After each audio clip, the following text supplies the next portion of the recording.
was a catastrophic disaster at sea, a column of fire blasting into the sky.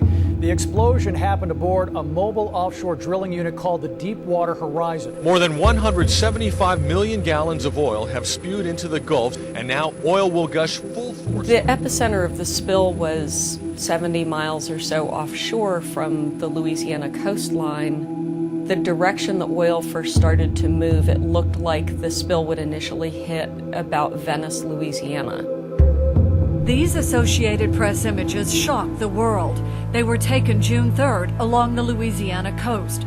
Brown pelicans mired in thick oil, their waterproof feathers spoiled, left unable to fly, eat, and many left to die in the surf. Even though it was 21 years ago, everyone has the image of the Exxon Valdez in mind. The image of thousands of oiled birds struggling helplessly, and everyone wanted to help. Your government will do. It was very clear that the eyes of the nation were going to be on this disaster. We took that very seriously and knew that we needed to develop a plan quickly. We set up a registration page online, and within that first 3 or 4 days, we had scheduled a month's worth of people to stand on docks in Louisiana. Audubon really helped to fill a link, which was how do we get the birds moved right away when things started to really pick up. The geographic scale of this spill meant that birds weren't being oiled in one centralized location. They were being oiled and found all over the coast. Logistically, we had to figure that out. How do you get the birds moving all day long from various places? And so we put a call out to say it's great to be able to rehab the birds, but they got to get to us, so we need help in doing that. Early on, it was critical. When the impacts first started coming to shore, the Audubon folks were meeting those boats. They were taking care of the crates while our transport vans were taking runs back and forth to the rehabilitation centers. So basically, they were the frontline first care treatment once those birds were captured. So the quick capture, transport, and stabilization of the birds means their survivability, and that worked really well. We have to say we've had over 1,600 birds here in Louisiana. So far we've released 60-70% of those, which has been really good. The bird rehabilitation experts were the only ones to handle, wash, and take care of the birds. The role for Audubon volunteers, though, was to help keep those birds safe in the transport effort, and that was a very critical role also.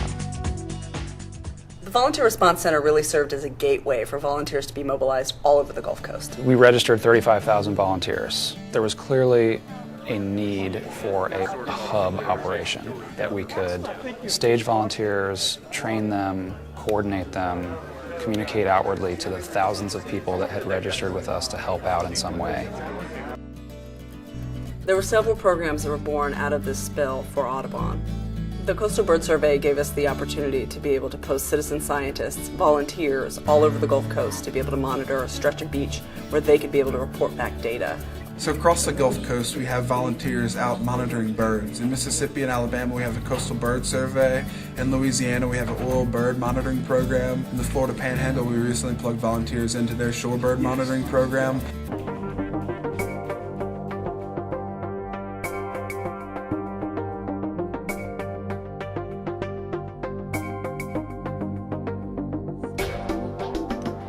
I got about 21 semi-palm plovers on the upper part. I didn't try. So, I think one of Audubon's desires in this whole process was to have an independent scientific analysis of the impacts of the spill. It's important that our Audubon science team is out there collecting the valuable data that we're going to need for our own independent analysis of the true impacts of this event.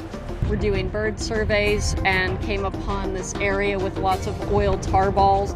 All the little footprints in here are from semi-palmated plovers, endangered piping plovers, all these little shorebirds foraging and moving around, not avoiding it at all. They're moving through areas with it, and this is just what we really see on the surface. So then there's this perception, I think, that things are really fine for birds now. And it just gives us an indication that this is not a problem that's gone away. And we found real extensive mats of tar down the beach.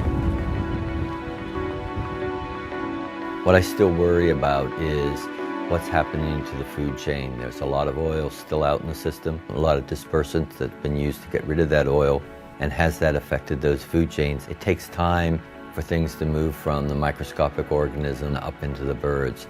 We won't know whether there's a decrease in breeding population until the next breeding season, next to April, May, and June. So all of this data that our scientists are gathering, that volunteers are helping us gather as well, will inform Audubon's conservation efforts going forward. The birds can come back from this oil spill if they have good habitat that provides them with food, places to rest, adequate shelter, and places to breed and reproduce more young.